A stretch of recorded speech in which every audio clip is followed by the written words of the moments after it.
Greetings and salutations, everyone. My name is Kirk Cousins, and welcome to my YouTube channel. Today, I'm going to be talking about my Week 4 tight end and quarterback rankings for the 2023 fantasy football season. Over the course of today's episode, I'm covering all topics related to those two positions, beginning with matchups, talking about which defenses thus far this season on average have been allowing the most fantasy points per game to opposing tight ends and quarterbacks so that we can identify the most advantageous matchups going into the given week. After which, we'll talk about my top 16 tight end and quarterback rankings. I'll share with you guys my thought process and opinions on each individual player while also presenting statistics that justify their rankings as we approach week 4. Before we get into all that, a reminder for those of you who are looking for a specific player, there are timestamps down in the description. All statistics that I mentioned over the course of today's episode are for a half PPR scoring format, meeting everyone in the middle, whether you do play in a standard league or a full PPR league, and additionally for a 4-point per passing touchdown format. Outside of that, while you're down in the description looking for a specific timestamp, you can also subscribe to the channel because we're making daily fantasy football content for the entirety of the 2023 season with the singular purpose of trying to help you guys win a fantasy football championship, help us get to our goal of 80,000 subscribers, and of course, stay up to date on my latest content.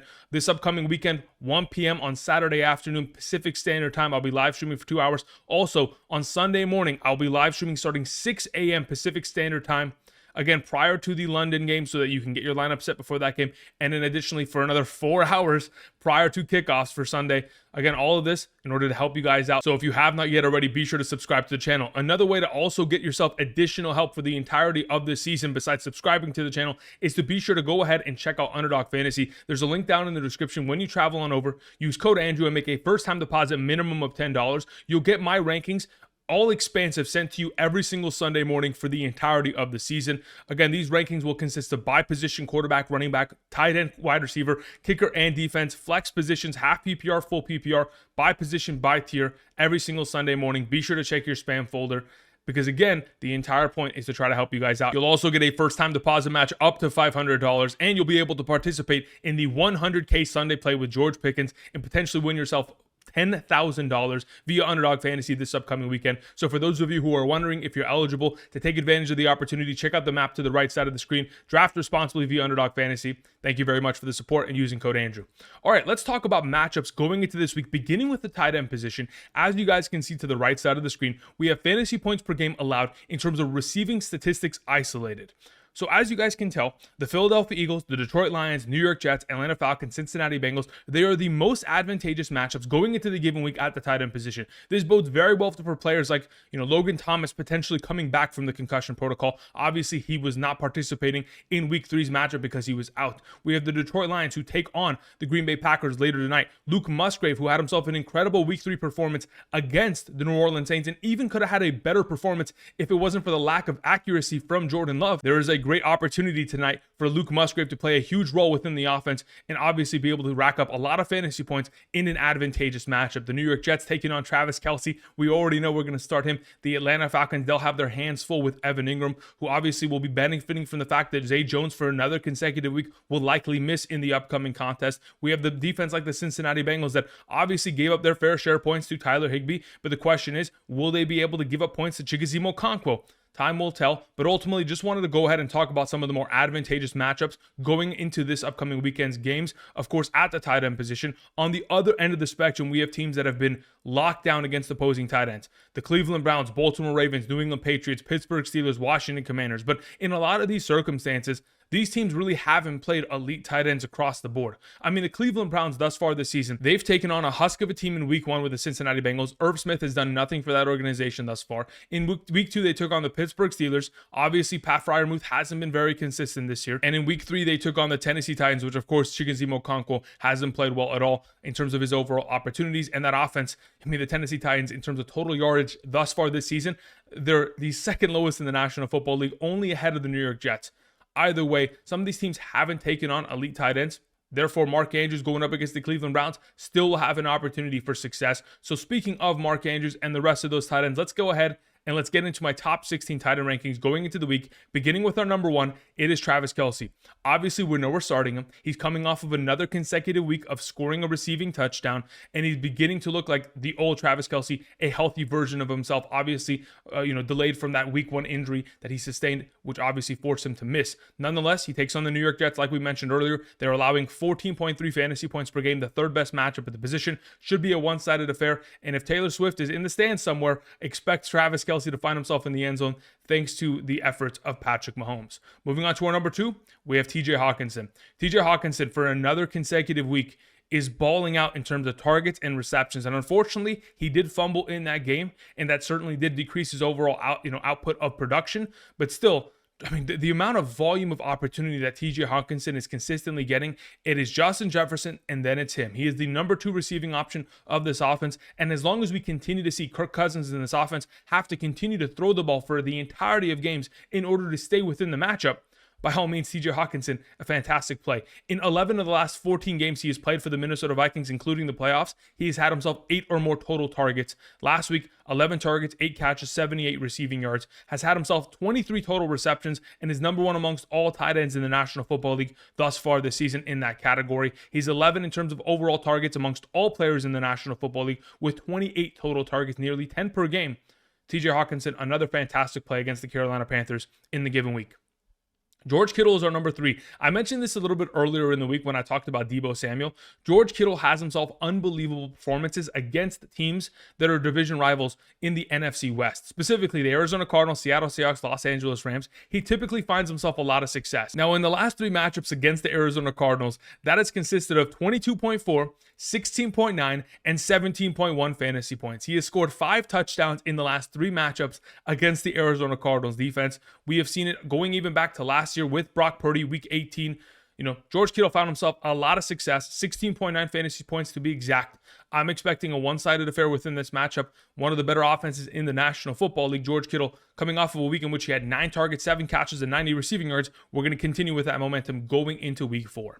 Our number 4 for this week is Sam LaPorta, the rookie tight end of the Detroit Lions. We've heard it all week long. Many people have mentioned it. I'll once again mention it. Sam LaPorta has been able to accumulate the most receptions by a rookie tight end in the first 3 games of their career ever. That is 18 total receptions, and that has certainly led to him being the number 2 overall tight end in fantasy football thus far. He's playing incredibly well, and as long as he's continuing to see just as many, if not more targets than Amon-Ra St. Brown within this offense, obviously coming off of a week in which he had 11 targets and 8 receptions, that opportunity of volume again is going to continue to lead to success. They take on the Green Bay Packers later tonight. Sam LaPorta, a continued must start at the position.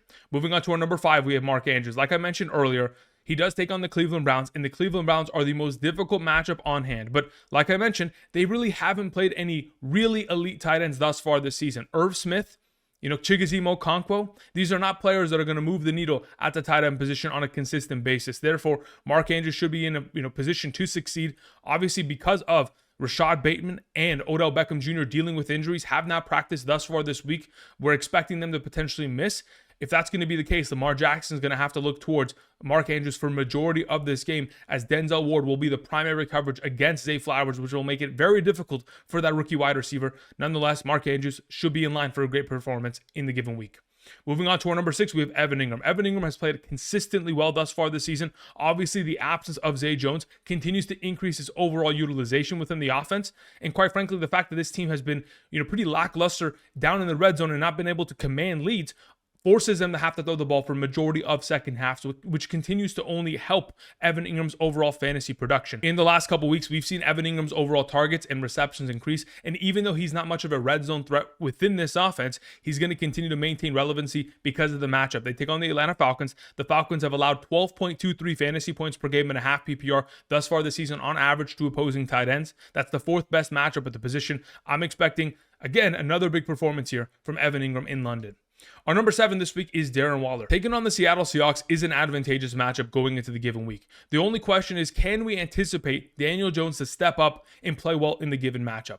Obviously, thus far this season, in the only game in which the New York Giants offense was relevant, week 2 against the Arizona Cardinals, we saw Darren Waller accumulate 8 targets, 6 receptions, and 76 receiving yards, which was a great overall performance. But Over the course of this entire season, the Dallas Cowboys game was a mess. The San Francisco 49ers game on a short week was a mess. Hopefully, they'll be able to put something together against the Seattle Seahawks. Thus far this season, Darren Waller leads the Giants in targets, receptions, and receiving yards amongst all players on the team. He is the number one option. It's just a matter of this team finding their footing and getting back to how well they were playing last season with the incorporation of Darren Waller within the offense. Our number 8 is Kyle Pitts. Kyle Pitts had himself 9 targets this last week, 5 receptions and 41 receiving yards. And even though he takes on the Jacksonville Jaguars, who are allowing over 11 fantasy points per game to opposing tight ends thus far this season on average, the 8th best matchup, the issue that I have with Kyle Pitts, despite the fact that his overall target share is gradually increasing, going from 3 in week 1, 5 in week 2, to 9 in week 3, is the fact that Geno Smith is playing such a huge role within this offense. In the last 2 games, Geno Smith has 14 targets, 9 receptions, and 84 receiving yards for 12.9 fantasy points. They're continuing to utilize 2 tight ends, and it is absolutely hurting the overall upside of Kyle Pitts.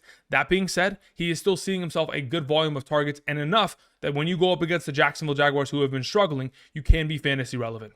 Moving on to our number 9, Luke Musgrave. I mentioned it earlier. The Detroit Lions are giving up the second most points to opposing tight ends thus far this season on average. Obviously, like I mentioned with Kyle Pitts just a moment ago, both Kyle Pitts and Geno Smith succeeded heavily against this secondary last week, specifically accumulated 18 targets, 11 receptions, and 88 receiving yards amongst the Atlanta Falcons tight ends room. So as we approach the given matchup with Luke Musgrave having himself multiple opportunities of scoring a touchdown, if it wasn't for the fact that Jordan Love was a little bit inaccurate last week, we have ourselves a tight end that in the entire grand scheme of the conversation, even though he's a rookie, should have an advantageous attack against this defense, primarily because you cannot run the ball in the Detroit Lions defense. They've done an incredible job in stopping opposing running backs, whether it's last season or thus far this season already. It is going to force Jordan Love to have to throw the ball in order to win this game. Luke Musgrave is going to have himself a huge role within the contest. Moving on to our number 10, we have Dallas Goedert.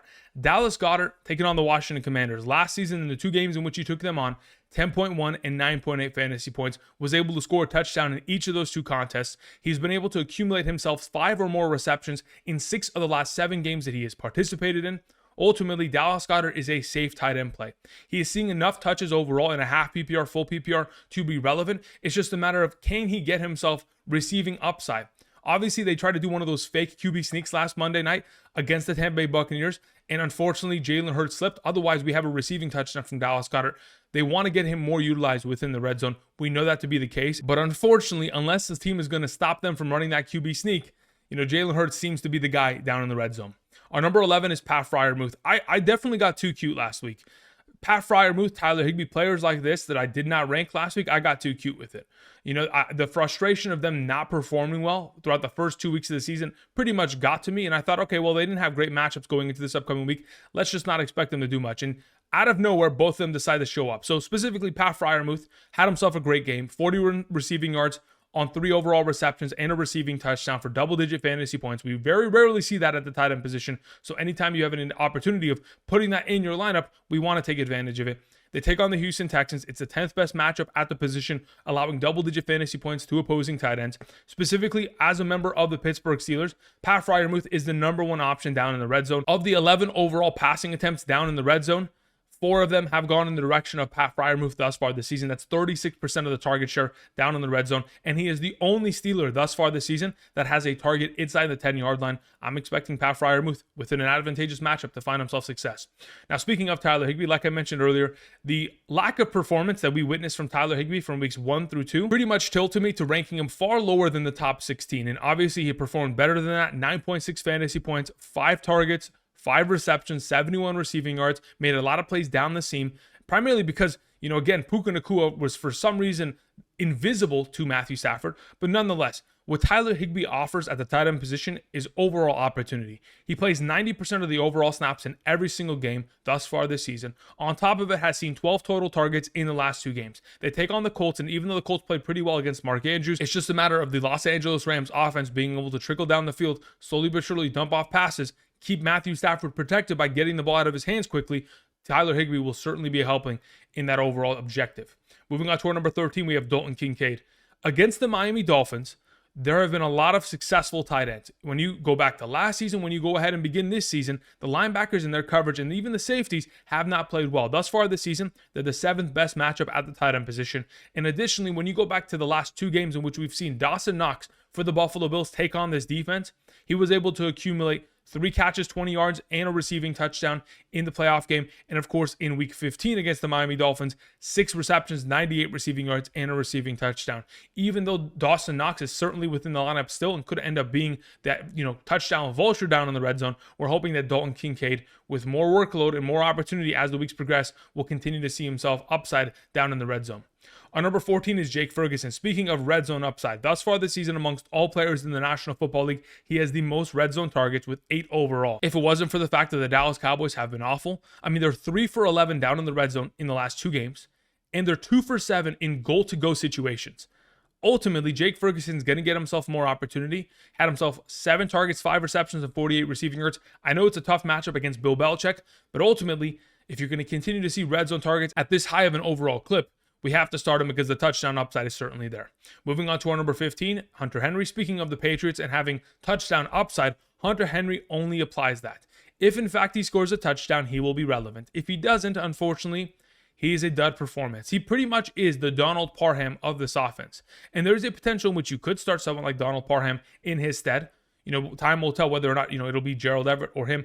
But ultimately, it's just a matter of, can Hunter Henry find the end zone? I'm hoping he'll be able to do so against the Dallas Cowboys defense. Again, they're going to have to continue to utilize him as a main priority option within this offense. Obviously, the New York Jets had their way with him, but there were also other tight ends within that offense that found themselves, big touchdown plays. So it's just a matter of being able to utilize the right tight ends within the given week.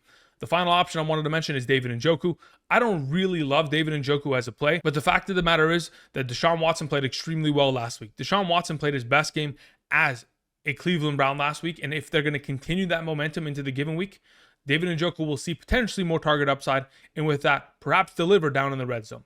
All right, that covers the top 16 tight end conversation. Let's transition into talking about the 1.01 brand. For those of you guys who haven't checked out the Andrew Kirchhoff shop.com, down in the description of the video, you can check out the 1.01 brand, the official merchandise line of the Andrew Kirchhoff YouTube channel. Considering all the support you guys have shown us thus far this season in regards to the merchandise and how much you guys have loved it thus far, I'm proud to announce that we'll be offering free shipping for the remainder of the season. So for those of you who want to go ahead, represent the channel, greetings and salutations, finding yourself, whether it is one of these tie-dye hoodies, a ball cap, beanie, shorts, or potentially regular hoodies, long sleeve tees, that's all available via the website. So be sure to go ahead, travel down to the description, and support the channel. Thank you very much.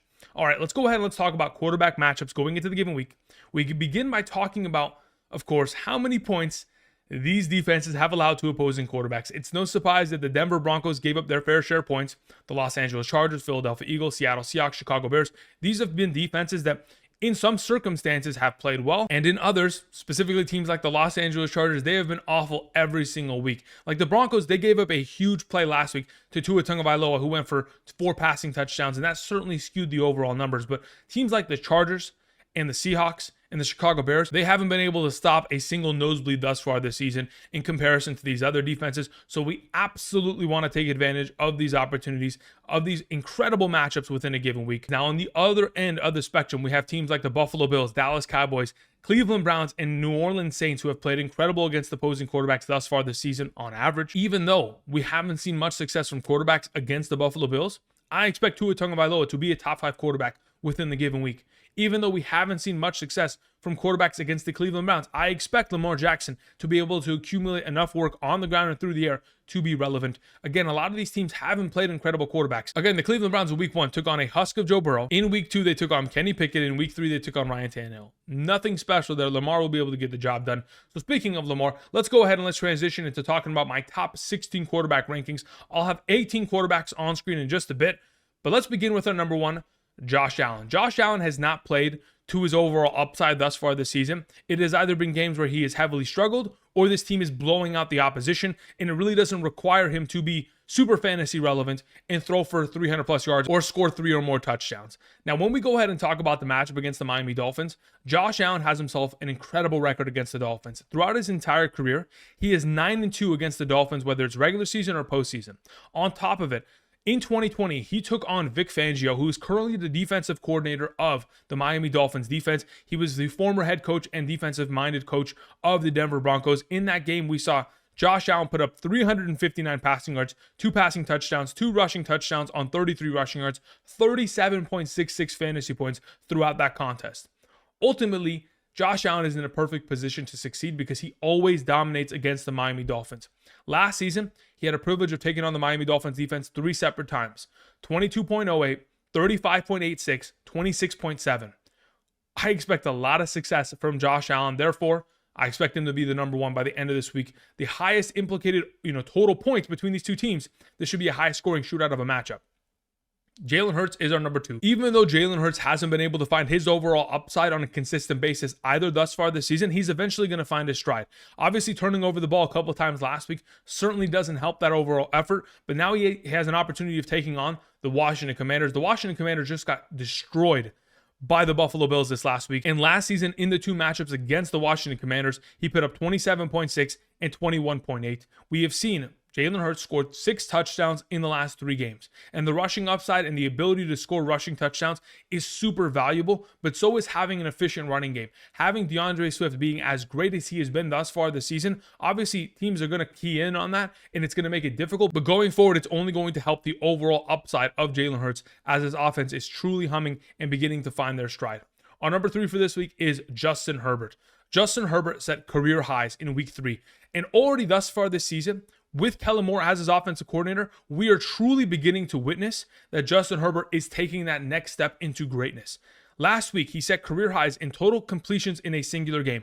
He was 40 for 47 passing. That's an 85% passing completion percentage. Speaking of that percentage, that's the highest that he has ever had in a singular game throughout his entire career. On top of that, that all led to 405 passing yards. That is also a career high in a single game for Justin Herbert. He played out of his mind, and even though going forward, he will no longer have Mike Williams to throw to, and that is super unfortunate, the fact of the matter is, going into this upcoming weekend's matchup against the Las Vegas Raiders, it is an extremely advantageous matchup. It's the 6th most advantageous matchup at the position. Last season, in the 2 games in which he took on the Raiders, 23.26, 18.1. I'm expecting this team to continue to air it out. And if Austin Eckler is once again going to miss, Justin Herbert should be a fantastic play. Our number 4 is Patrick Mahomes, taking on the New York Jets. This should be a very one-sided affair. We all know that September Mahomes dominates. Throughout his entire career, Patrick Mahomes has averaged 310 passing yards, 2.95 passing touchdowns, 0.32 interceptions, 20.5 rushing yards, and 0.1 rushing touchdowns per game on average in September games. Patrick Mahomes has been able to accumulate 103 rushing yards in the last 3 games. He's not only getting it done through the air, but also on the ground. Obviously, the New York Jets offense is a complete mess. Just to put a crazy statistic out there, the New York Jets offense thus far this season has accumulated 675 total yards. Last week, the Miami Dolphins offense accumulated 726. In just 1 week, the Dolphins offense has been better in terms of total yardage gained than the New York Jets all season long. This is going to be a one-sided affair, and when they bench Patrick Mahomes after he has 250 yards and 3 touchdowns in the middle of the 3rd quarter, don't be surprised. To begin our A tier, we have Tua Tagovailoa. Speaking of having an incredible performance in which this team accumulated 726 total yards in just 1 week, while the New York Jets had all 3 games only accumulate 675 thus far this season, Tua Tagovailoa has an opportunity going up against the Buffalo Bills to put together a great performance. Obviously, he's coming off of a game in which he was 16 for 16 to start that game passing. Unbelievable. He had more passing touchdowns than incompletions in that game. The last time we saw Tua Tagovailoa take on this defense, week 15 against the Buffalo Bills, 234, 2 passing touchdowns, over 18 fantasy points. We're hoping for an upside performance in a high-scoring contest between these 2 teams in the AFC East. Our number 6 is Kirk Cousins. Kirk Cousins is putting up unbelievable numbers, MVP-like numbers, if it wasn't for the fact that this guy is 0-3. Unfortunately, this defense does not play well. The Minnesota Vikings are allowing the 6th most yards per game on average, and they're allowing 27.3 points per game to opposing teams. Now, the Minnesota Vikings offense obviously has to counteract how terrible their defense has been thus far this season, as they have accumulated the 3rd most yards per game on average and 23.0 points per game. Kirk Cousins has to throw the ball for the entirety of the game, and when he does, he finds success. Thus far this season, amongst all quarterbacks, he's number 1 in total passing attempts, passing completions, passing yards, and passing touchdowns. Kirk Cousins, another great week against the Carolina Panthers, who are obviously missing secondary members, should find himself a lot of success for fantasy purposes. Moving on to our number 7, Lamar Jackson. Like I mentioned earlier, the Cleveland Browns offense, they have not allowed a lot of points to opposing quarterbacks thus far this season on average. In fact, the Cleveland Browns defense is atop of almost all defensive statistical categories thus far this season. But again, they've only played against a husk of a Cincinnati Bengals team, the Pittsburgh Steelers offense that is obviously not great, and against the Tennessee Titans, which is arguably as bad of an offense as the Jets and the Bears thus far this season. Nonetheless, Lamar Jackson in the last couple weeks has been running the ball a lot. Specifically, in the last 2 games, a minimum of 12 rushing attempts. Throughout his entire career, anytime he has 12 or more rushing attempts, he's averaging 84 rushing yards, which for the case of a quarterback, that's 2 passing touchdowns plus in terms of fantasy point upside. This last week against the Indianapolis Colts, wasn't able to get himself any touchdowns through the air, but ultimately 14 attempts for 101 rushing yards, 2 rushing touchdowns. We get Staley back, we get Linderbaum back. That's 2 of their starting offensive linemen that they were missing in the last 2 weeks. Even though Odell Beckham and Rashad Bateman could potentially miss the game, I'm expecting Lamar Jackson to get it done through the air and on the ground to be fantasy successful. Number 8, we have Anthony Richardson. We did see that he was participating in practice earlier today. I am extremely hopeful that Anthony Richardson will be available and will clear the concussion protocol going up against the Los Angeles Rams. In the last 2 games that Anthony Richardson has participated in, 20.92 fantasy points, 17.74. Just to put that into perspective, he had 17.74 fantasy points in the first quarter of the week 2 contest in which he was pulled for concussion-like symptoms. He had himself 3 rushing attempts for 35 yards and 2 rushing touchdowns just in that first quarter. I'm expecting Anthony Richardson going up against the Los Angeles Rams defense, if healthy, to be mobile, to score rushing touchdowns, and to be incredibly fantasy relevant within the given week. Our number 9 for this week is Justin Fields. Speaking of another mobile quarterback that perhaps will be able to gain some yardage on the ground, Justin Fields is beginning to progress towards running the ball more, but he's also throwing the ball far less. He has regressed in terms of having 37 passing attempts in week 1 to 29 in week 2 to 22 in week 3. Obviously, was 11 for 22 passing this last week against Kansas City Chiefs. The Chiefs are one of the best defenses in the National Football League. Let's just put that out there. But what was quite promising was the fact that Justin Fields still had himself 11 rushing attempts for 47 rushing yards. Now he has an opportunity of taking on the Denver Broncos defense that it was awful last week. And though they're going to improve and try to at least, fill in some of those overall gaps that were presented by the Miami Dolphins attack, I do expect Justin Fields to be relevant. This will probably be one of the final games that I can outright trust starting him. If you don't want to trust him, by all means, don't start him. Don't listen to me. I'm just here to tell you what I would do within a given weekly basis. Don't have to follow my overall prognostications and or suggestions. I'm just here to give you some sort of confirmation bias. Either way, moving on, let's talk about our number 10. We have Daniel Jones. Daniel Jones takes on the Seattle Seahawks. The Seahawks have allowed the 4th most points to opposing quarterbacks, which is 19.57 thus far this season on average. Daniel Jones is going to find himself getting back on track, and hopefully will have Saquon Barkley to assist in that overall opportunity, but they'll take on this defense on Monday Night Football with or without Saquon Barkley. The fact of the matter is, Andy Dalton came into this matchup last week and tore apart this defense for fantasy points. Andy Dalton had himself an unbelievable volume of passing attempts, and hopefully Daniel Jones will be given the opportunity to do the same, throw the ball for a majority of the game against a secondary that is definitely dealing with a lot of injuries. Our number 11 is Deshaun Watson. Last week, Deshaun Watson had the best game of his entire career with the Cleveland Browns against the Tennessee Titans.